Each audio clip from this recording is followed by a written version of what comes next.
어두운 먹구름이 막 밀려오던 때에 그리스도인들에게 어떻게 하면 좋은 날 속에서 살 수 있을까? 베드로 사도를 통해서 네로 황제가 이제 소아시아에 흩어져 있는 그들을 핍박하기 바로 얼마 전에 말씀으로 주신 말씀이 오늘 본문의 말씀입니다. 성도들에게 찾아올 박해와 고난과 시련, 이 아픔의 고통 속에서 어떻게 하면 앞으로 좋은 날을 맞이할 수 있을까? 우리 앞에 닥쳐오는 시련은 어떻게 보면 성도에게 주신 특권이요, 어떻게 보면 필연적인 연단의 과정이기도 합니다. 마치 재련소에서 그 뜨거운 불로 이제 녹여서 순금을 만들어내듯이 환난과 역경이라고 하는 불청객을 통해서 우리 성도들을 멸망시키는 것이 아니라 성도들로 하여금 하나님의 뜻을 깨닫고 좀 더 성숙하고 하나님의 축복의 면류관으로 이제 주님을 만날 수 있도록 우리에게 불청객을 주셨지요. 환난과 고난, 역경, 누구도 쌍손 들어서 환영할 사람은 아무도 없을 것입니다. 그러나 오늘 베드로 사도를 통해서 그렇지만은 환경은 그런 환경이 앞으로 올 거지만은 그 환경을 너희가 잘 극복하면 마치 연을 날리다가 바람이 불지 않냐면 줄을 가지고 막 달려갑니다. 달려가서 연을 띄우기도 하고 또 바람이 부르면 그 바람을 통해서 연날기를 즐기던 우리의 모습, 과거의 모습 생각나지 않던가요? 오늘 네로 황제라고 하는 그 악한 황제를 통해서 고난과 역경과 환난이 올 거지만은, 그러나 그것으로 다 끝나는 것이 아니라 그 다음에 좋은 날을 기다린다고 하면은 이렇게 살으라고 이야기하고 있지요. 미래의 열매는 저절로 오는 것이 아닙니다. 우리의 속담도 콩 심은 데 콩이 나고 팥 심은 데 팥이 난다고 하듯이 미래의 좋은 날은 오늘 현재 우리가 어떻게 살아가느냐에 따라서 그 열매가 우리에게 다가오는 것이지요. 똑같이 주어진 현재의 시간을 살아가지만 다가오는 미래에서 어떤 열매를 거두느냐는 다 똑같지가 않습니다. 이 환경을 어떻게 바라보며 어떻게 반응하느냐에 따라서 우리에게 다가오는 열매가 다릅니다. 그래서 베드로 사도는 너희들이 좋은 날을 기대한다면 10절과 오늘 본문 10절과 같이 살으라고 이야기하고 있습니다. 우리 10절을 다 같이 한번 합독하겠습니다. 시작. 그러므로 생명을 사랑하고 좋은 날 보기를 원하는 자는 혀를 금하여 악한 말을 그 입술로 거짓을 말하지 말고. 아멘. 너희들 좋은 날 보기를 원하느냐? 그렇다면은 혀를 금하는 자가 좋은 날을 보게 될 것이다. 언어는 하나님께서 인간에 주신 특별한 은사입니다. 그러나 이 언어는 우리에게, 어머니 주부에게 그 칼이 주어지면은 온 가족을 맛있는 음식을 차릴 수 있는 이기로 쓰임 받지만은, 이 칼이 강도에게 주어지면은 참으로 안타까운 일이 일어날 수밖에 없듯이 하나님께서 주신 귀한 이 언어의 특권을 어떻게 사용하느냐에 따라서 좋은 미래를, 또는 어떻게 보면 너무 안타까운 미래를 맞이할 수 있으니 이 혀를 잘 사용하라고 이야기하고 있습니다. 말과 언어는 하나님께서 사람에게만 주신 특권입니다. 하나님께서 사람에게만 주신 은사입니다. 물론 동물도 나름대로 의사소통이 있다고 합니다. 의사소통의 수단으로 쓰기도 한답니다. 위험을 알리기도 하고 어떤 때는 이 소리를 통해서 위협하기도 합니다. 그러나 그것은 사람의 언어와는 차원이 다릅니다. 동물들은 문화를 만드는 법도 없고 발전하는 법도 없습니다. 언어를 통해서 사상을 전하고 교육하고 하나님을 경배하는 것은 인간만이 할 수 있습니다. 같은 사람이라도 사용하는 언어에 따라서 그 인격이 결정됩니다. 외모는 그럴듯한데 한두 번 자꾸 만나다 보면 그의 인격의 품격이 떨어지는 사람이 있는가 하면은 처음에 외모는 시원치 않은데 그를 만나면 만날수록 그의 말을 들으면 들을수록 감동과 감격을 주는 돋보이는 사람이 있기도 합니다. 우리는 보통 일상적인 생활 후에 500단어 정도 사용하면 된다고 합니다. 의사소통을 하는데 500단어 정도만 있으면 별로 어려움을 겪지 않는다고 합니다. 그러나 사상을 전달하고 깊은 대화를 위해서는 보다 많은 단어가 필요하다는 말도 있습니다. 선진화되고 문명화된 나라는 사용하는 단어가 굉장히 많습니다. 그런데 개발되지 않고 발달되지 않은 나라일수록 사용하는 언어가 단순하다고 합니다. 그만큼 언어는 하나님께서 우리에게 주신 특별한 은사입니다.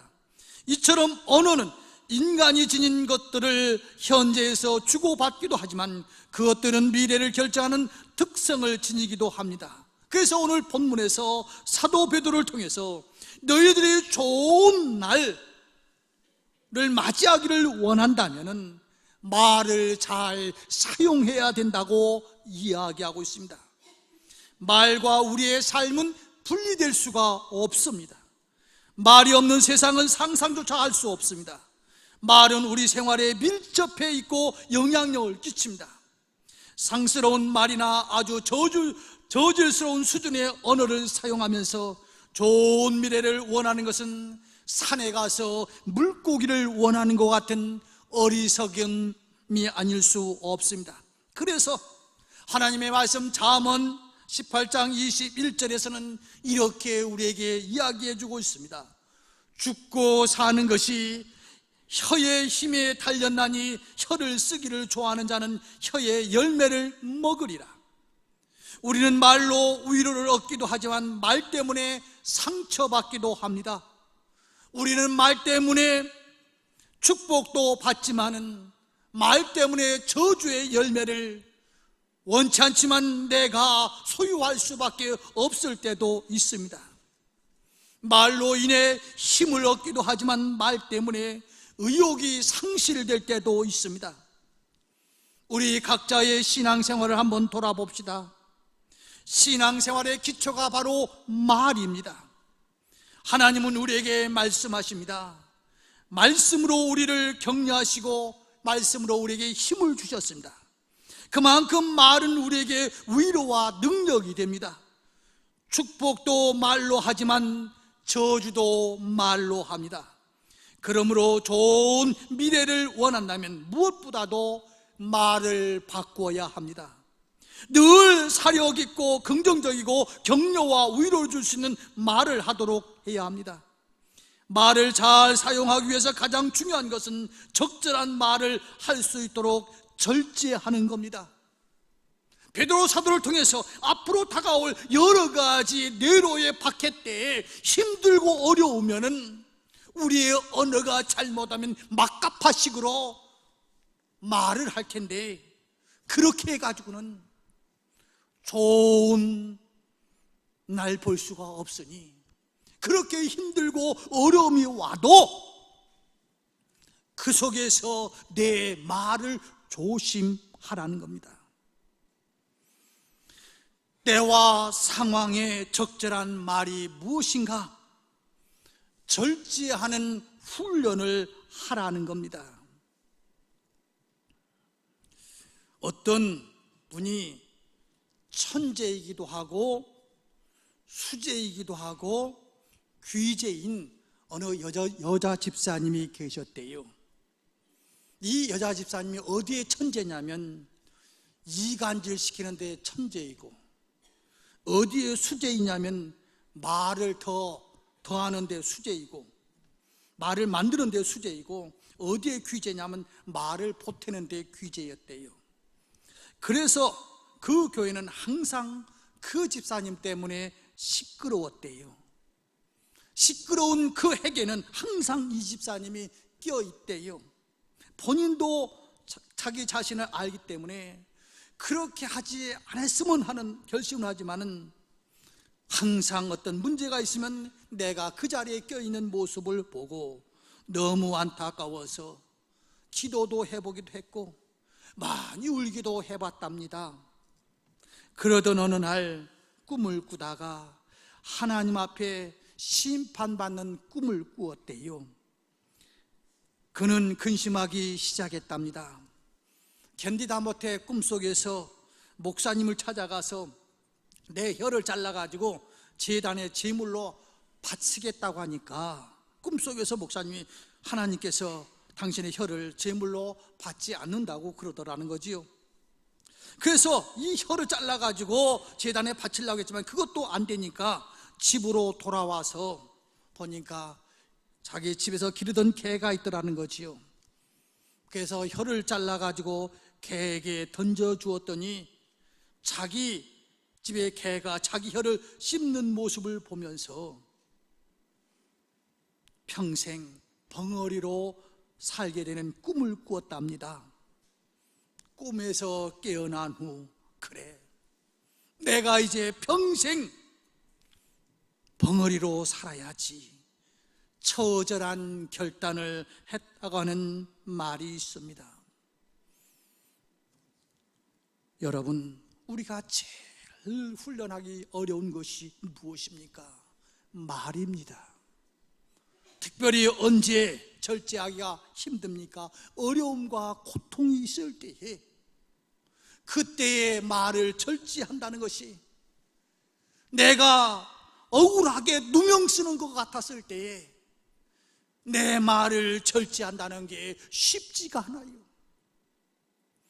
그 핍박 속에서 내가 잡혀가가지고 내가 아는 사람들, 예수 믿는 사람들 다 불어 할 때에 내가 입 다물고 절제한다는 것이 쉽지가 않단 말이에요. 오늘 하나님께서 너희들이 앞으로 좋은 날 만나기를 원하느냐, 행복의 날을 만나기를 원하냐, 그렇다면 이 입술을 조심하라는 겁니다. 가정에서도 마찬가지 아닙니까? 내 남편의 과거, 내 아내의 과거 알 수도 있어요. 그러나 멈춰야 될 때는 멈춰야 돼. 화가 났다고 다 벌리는 순간 원치 않냐는 이혼이라고 하는 불청객이 찾아올 수 있어요. 그래서 탈무드라고 하는 유명한 책에서는 이렇게 이야기합니다. 내가 어떤 말을 해야 될 것인가, 내가 어떤 이야기 들었다고 다 이야기하는 것이 아니라는 겁니다. 들었을 때 그게 사실인지 아닌지 확인한 후에 그게 사실이라고 확정되었다 할지라도 이것이 하나님께 영광이요 사람에게 덕을 끼치는 일이 아니라고 한다면 멈추라는 겁니다. 특별히 가까운 사람일수록 더 그렇습니다. 특별히 부부일수록 다 그렇습니다. 시댁의 비밀을 다 한다고, 진정의 비밀을 다 한다고 모든 것을 다 외쳐대어서는 안 됩니다. 자식의 비밀을 다 한다고 다 외쳐대서는 안 됩니다. 이 혀를 절제해야만이 좋은 날이 올 수 있다는 겁니다. 두 번째로는 11절입니다. 11절 우리 함께 봉독하겠습니다. 11절 같이 읽습니다. 시작. 악에서 떠나 선을 행하고 병을 구하며 그것을 따르라. 아멘. 좋은 날 원하느냐? 그렇다면 좋은 관계를 유지하라는 겁니다. 따라서 해볼까요? 좋은 관계를 유지하자. 많은 사람들은 자기가 불행한 원인이 다른 데 있다라고 생각합니다. 다른 사람에게 있고 또 환경에 있다고 합니다. 특별히 물질의 환경 때문이라고 이야기합니다. 남들보다 더 크고 좋은 집에서 살지 못하기 때문에 불행하고, 남들보다 더 화려하게 꾸미지 못해서 불행하고, 남들보다 더 수입이 적기 때문에 불행하다고 생각합니다. 그래서 남들보다 더 많은 재산을 모으려 하고, 남들보다 더 많은 지위를 얻으려 하고, 남들보다 더 비싼 명품으로 치장하려고 갖은 애를 써봅니다. 그러나 그러면 그럴수록 무엇을 느껴보셨습니까? 허무함입니다. 전도서에서 솔로몬은 이야기합니다. 헛되고 헛되니 모든 것이 헛되다고. 내가 전 세대를 알지 못하듯이 나도 나중에 후세대가 나를 알아줄 수가 없다는 겁니다. 부귀 영화 모든 것이 헛되고 헛되다고. 우리가 갖고 싶었던 거 다 가졌던 솔로몬, 지혜가 뛰어났지요. 향락, 자기가 원하면 모든 향락을 취할 수 있었지요. 그런 돈도 있고 그런 권력도 있었습니다. 그럼에도 불구하고 그 노년에 그 모든 걸 소유한 후에 헛되고 헛되다고, 하나님이 없는 세상은 헛되다고 이야기합니다. 그래서 오늘 본문에서 좋은 미래를 원한다면 악에서 떠나 선을 행하고 화평을 구하며 그것을 따르라고 말합니다. 선하게 사는 삶, 화평을 따르는 삶이 진정 복이라고 이야기합니다. 그렇습니다. 좋은 날은 소유에서 오는 것이 아니라 관계에서 옵니다. 선한 일은 다른 것이 아닙니다. 다른 사람들과 화목하게 사는 것, 다른 사람과 좋은 관계를 맺으면서 사는 것입니다. 이웃이라는 말이 원래는 두 단어가 합쳐져서 만들어졌다고 합니다. 이라고 하는 말은 가까이 있다 하는 말이고, 웃이라고 하는 말은 위라고 하는 말입니다. 그러니까 가까이 있는 사람을 윗사람으로 높이는 것이 이웃이라는 겁니다. 여러분들 가장 가까운 사람이 누구입니까? 보통 부부관계 아닙니까? 가장 가까이 있는 사람을 가장 높이는 삶, 이 삶이 평화를 만드는 거 아닙니까? 신앙생활 속에서도 마찬가지고 직장생활에서도 마찬가지 아닙니까? 좋은 미래를, 좋은 날을 기다린다면 가장 가까이 있는 사람을 가장 높이라는 겁니다. 이웃사랑이라는 말이 무엇입니까? 가장 가까이 있는 사람을 가장 높이는 사랑이 이웃사랑입니다. 여기에 있는 십계명을 크게 둘로 보면 하나님 사랑과 이웃사랑입니다. 그리스도인들이 이 땅에서 살아가야 될 삶의 원칙이 무엇입니까? 나와 가장 가까이 있는 사람을 높이는 것입니다. 그런데 우리는 입만 벌리면 너는 나보다 낮아, 너는 나보다 잘못 판단했어, 이 이야기 하고 싶은 말 때문에 막 혈안이 되어 있지 않습니까? 이렇게 가지고는 좋은 날 만날 수가 없다는 겁니다. 하나님의 말씀 히브리서 12장 14절에서 모든 사람으로 더불어 화평함과 거룩함을 쫓으라, 이것이 없이는 아무도 주를 보지 못하리라 라고 말씀하고 있습니다. 좋은 관계를 유지하기 위해서 악을 악으로 욕을 욕으로 갚지 말고 도리어 복을 빌라고 말하고 있습니다. 사도 바울은 로마서 12장 21절에서 악에게 지지 말고 선으로 악을 이기라고 말씀하고 있습니다. 그 샘플을 우리 주님께서 보여주셨습니다. 우리 예수님은 어떤 분이셨습니까? 병자를 고치셨습니다. 배고픈 사람들을 먹이셨습니다.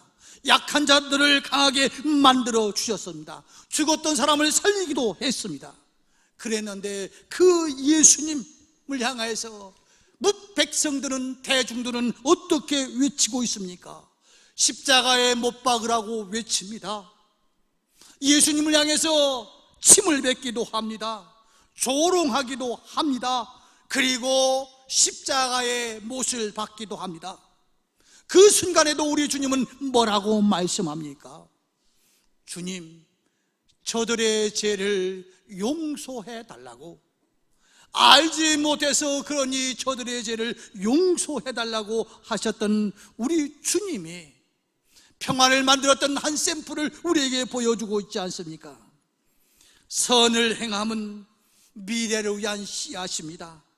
많은 사람들이 더 좋은, 더 나은 미래를 위해서 지금 행할 수 있는 선을 미루고 포기하는 경우가 많습니다.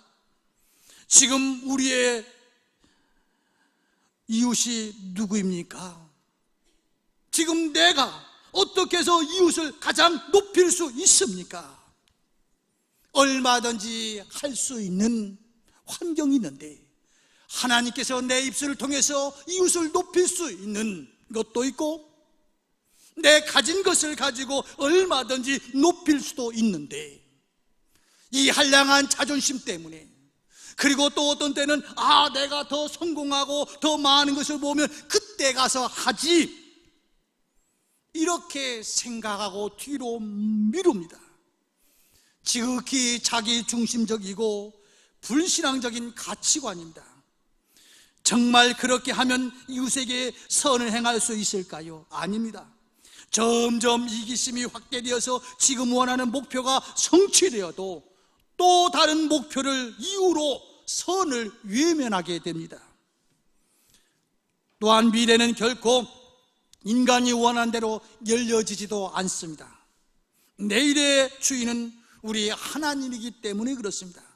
그래서 야고보서 기자는 이렇게 말합니다. 들으라, 너희 중에 말하기를 오늘이나 내일이나 우리가 어떤 도시에 가서 거기서 1년을 벌며 장사하여 이익을 보리라 하는 자들아, 내일을 너희가 알지 못하는도다. 너희 생명이 무엇이냐? 너희는 잠깐 보이다가 없어지는 안개니라. 너희가 도리어 말하기를 주의 뜻이면 우리가 살기도 하고 이것이나 저것이나 하리라 하거늘 이제도 너희가 허탄한 자랑을 하나니 그러나 자랑은 다 악한 것이라. 그러므로 사람이 선을 행할 줄 알고도 행치 아니하면 죄다. 지금 선을 행함이 곧 하나님이 준비한 영광되고 복된 미래를 여는 씨앗임을 깨달아야 합니다. 그러므로 좋은 날 보기를 원하는 자는 화평의 근원이신 예수 그리스도를 본받아 화평하는 자가 되어야 됩니다. 그리스도인은 자기 이익을 위해서 다른 사람을 비방하고 헐뜯는 것을 삼가하며 화평을 이루어야 됩니다. 평화의 사도로서 죄와 허물로 죽은 인생들을 하나님과 화목하게 하는 사명을 수행함으로써 쏟아주셨던 우리 주님, 이 주님의 사랑을 안다고 한다면 우리 주님께서 하신 말씀, 화평케 하는 자는 복이 나니 저희가 하나님의 아들이라 일컬음을 받을 것임이라고 하신 주님의 말씀을 기억한다고 한다면 우리는 하나님의 자녀로 화평케 하는 자가 되어야 됩니다. 내가 들어가는 곳마다, 내가 모이는 곳마다 시끄럽고 다툼이 생기고 그 모임이 분열되어진다면 우리는 다시 한번 하나님의 말씀에 나 자신을 비추어 보아야 됩니다. 사도 바울은 이렇게 말합니다. 할 수 있거든 너희로서 모든 사람과 더불어 평화하라. 우리가 화평해야 대상은 모든 사람입니다. 그런데 보십시오, 아무 문제가 없을 때는 이런 문제가 발생될 수가 없어요. 그런데 지금 기독교의 핍박이 다가오면은 내가 살겠노라고 다른 사람을 밀고 하기도 하고 내가 살겠다고 다른 사람이 하지 않은 이야기를 보태어서 내가 한마디 하고 나는 풀려나겠다고 하는 그런 생각들이 많이 올 수도 있어요. 그런 자들을 향해서 말합니다.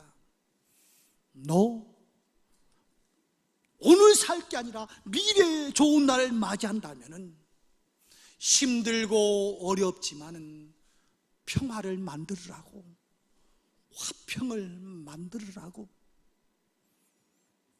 그러면서 마지막으로 아무리 내가 하려고 해도 내 힘 갖고 안 되는데 어떡합니까? 내가 많은 아이디어가 있지만 내 힘 가지고 그 제품을 개발할 수 없으면 뭐합니까? 또 개발한다 할지라도 내가 힘이 없어서 판매 그 네트워크가 되어 있지 않으면 안 되잖아요. 중소기업, 소기업, 그런 사람들이 안타까운 것이 무엇입니까? 내가 생각은 있어요. 그러나 그 생각을 현실화하는데 내 능력에 한계가 있어요. 내가 입술을 조심하고 평화를 만들어야 되는데 내 마음대로 할 수가 없어요. 하려고 해도 안 되는 거예요. 그럴 때 어떻게 할 건가? 오늘 12절입니다. 12절을 같이 우리 합독합니다. 시작. 의를 향하시고 그의 귀는 이래 주의 얼굴은 악행하는 자들을 대하시느니라 하였느니라. 아멘. 자, 주님의 귀가 우리를 향해서 열려 있대요. 기도는 하나님의 뜻인 자신을 향한 영광이요 복임을 알고 자신의 연약함을 깨달아 사람이 하나님의 향해 은혜의 도움을 구하는 겁니다. 간구한다는 말의 의미는 제약 없이 계속해서 기도한다고 하는 의미입니다. 형식적이거나 마지못하는 기도가 아니라 온 힘을 다해 싸우는 것과 같은 분투적인 자세로 기도하는 것을 가리킵니다. 믿음이란 하나님의 살아계심을 알고 그분의 그리스도 안에서 베푸시는 은혜 안에서 복되고 영광스러운 삶이 있음을 인정하고 응답하는 것이 기도입니다. 때문에 믿음의 사람은 기도하지 않을 수 없습니다. 우리에게 신실하신 하나님을 믿는 믿음이 있다면 온 몸을 다해 매달려 간절히 간구하고 기도해야 됩니다. 하나님 없이는 살 수 없고 하나님의 은혜 안에서만 참된 생명의 영광이 있음을 고백하며 살아가는 것이 믿음입니다. 때문에 믿음으로 사는 것이 하나님 앞에 의가 되는 것이지요. 히브리서 10장 38절에서 나의 의인은 믿음으로 말미암아 살리라. 또한 뒤에 물러가면 내 마음이 그를 기뻐하지 아니하리라 하셨느니라. 뒤로 물러서지 말고 믿음으로 살으래요. 그런데 그 믿음으로 사는 것이 내 의지만 가지고는 안 되는 거예요. 하나님의 도우심, 성령의 도우심. 가끔 농담 하나 하고 지나갑시다. 가끔 그래요. 엄마와 아빠의 차이가 그런 것 같아요. 엄마와 아빠. 모르겠어요. 저만 여러분들 말대로 성질이 더러워서 그런 건지 일반적인 남자의 생각인지는 모르겠지만 우리 남자들 또 여자들 한번 생각해 보십시오. 가끔 이렇게 남동 경찰서 앞에 뭐가 있죠? 과일 파는데 농산물 시장. 이제 농산물 시장에 가면은 제일 먼저 제 차가 뭐라고 생각하느냐면은 우리 아들 수박 좋아하는데 수박 한 통 사가지고 가재요. 그러면 저는 말은 않지만 그 사람은 입이고 나는 주둥아리인가? 왜 내 생각은 안 하고 아들 생각만 하지? 우리 남자들 그런 생각 있어요? 없어요?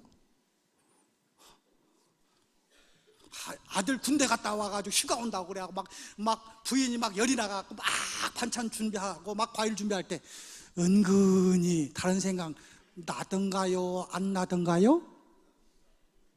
이쪽에서 난대요. 같이 낳은 아들인데도 불구하고 그런 생각 저는 들더라고. 저는 들어요. 하나님께서 주신 모성애, 이 부성애가 하나님께서 주신 모성애를 따라갈 수가 없어요. 어느 정도 노력은 할 수 있지만은 절대로 남자가 엄마의 그 자식 사랑하는 마음, 그 깊이, 넓이, 높이 거의 따라갈 수 있는 사람이 별로 없을 거예요. 왜냐하면 하나님께서 주신 거기 때문에. 지금 어려움 속에서 그냥 나도 막 하고 싶어서 막 근지럽기도 하고, 나를 괴롭히는 그 사람을 향해서 평화를 만든다는 것 쉽지가 않아요. 너무너무 힘들어요. 나도 생각 있고, 나도 입술 있고, 나도 본 것이 있는데, 나도 아는 것이 있는데, 입술을 절제하고 평화를 만들기 위해서 침묵한다는 것이 쉽지가 않아요.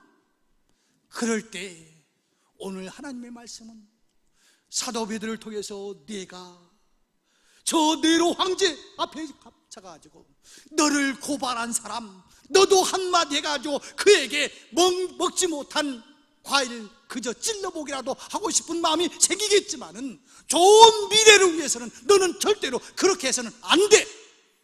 그 안 될 수 있는 방법이 네 힘갖고 안 되니 내가 기도하면 나는 들어줄 거, 내가 기도하면 내가 네게 힘을 줄 것이니까 간구하라고, 기도하라고. 그러면은 좋은 미래가 보장될 거라고 말씀하고 있습니다. 말씀을 맺겠습니다. 사람은 누구나 부족합니다.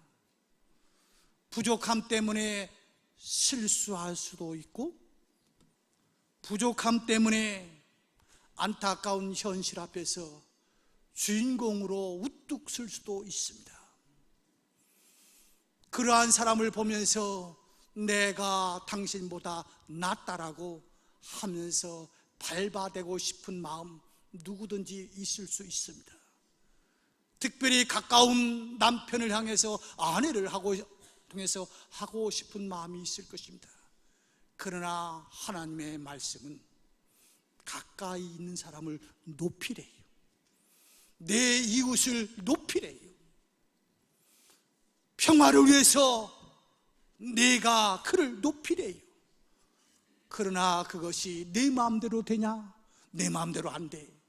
그러니 하나님 앞에 기도하면 보혜사 성령님께서, 도우시는 성령님께서 내 마음과 내 생각을 지켜주셔서 그 일을 감당함으로 말미암아 나중에 지나면, 아 그래 내가 참았던 일 그렇지,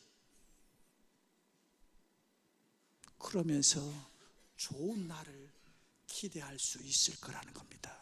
기도하겠습니다. 하나님 아버지, 오늘 너희가 좋은 날 보기를 원한다면 네가 할 수 있다고 아무 말이나 함부로 해대지 말고, 또한 네가 다른 사람보다 뛰어났다고 그를 밟지 말고 너와 가장 가까운 사람을 높이라고. 그 일이 어찌 내 생각대로 될 수 있겠느냐? 내가 도와주지 않으면 안 되니 기도하라고 하신 이 말씀을 우리 묵상하며 실천하여 좋은 날 볼 수 있는 모든 성도들 되게 하여 주옵소서. 예수님의 이름으로 기도드리옵나이다. 아멘.